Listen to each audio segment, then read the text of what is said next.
প্রথম ছবিটি দেখে যে কেউ ভরকে যেতে পারেন, অনেকে হয়তো আবার ভয়ও পাবেন। এটা আবার এআই দিয়ে বানানো ছবি নয় তো? না, বেন স্টোকসের এই ছবি কোনো প্রযুক্তি ব্যবহার করে বানানো হয়নি। ইংল্যান্ডের তারকা ক্রিকেটারের সঙ্গে বাস্তবেই খুব বাজে একটা ঘটনা ঘটেছে।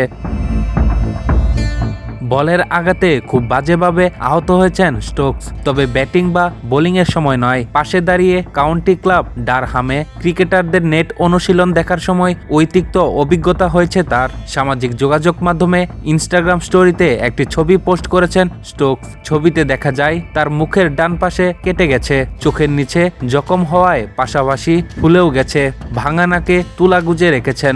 এছাড়া ঠোঁটও ফেটেছে তার। মুখের এমন বেহাল দশা নিয়েও যেন মন খারাপ করছে না স্টোকস। স্টোরিতে পোস্ট করা ছবিতে দিয়েছেন অট্টহাসির ইমোজি, ক্যাপশনে লিখেছেন, ক্রিকেট বলের শক্তি কেমন হতে পারে সেটা আপনাদের দেখা উচিত।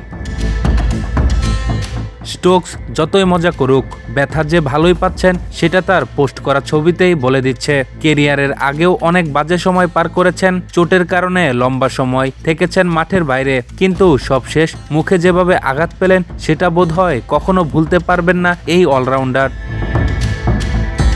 2023 সালে ওয়ানডে বিশ্বকাপের পর আর ইংল্যান্ডের হয়ে সাদা বলের ক্রিকেটে দেখা যায়নি স্টোকসকে।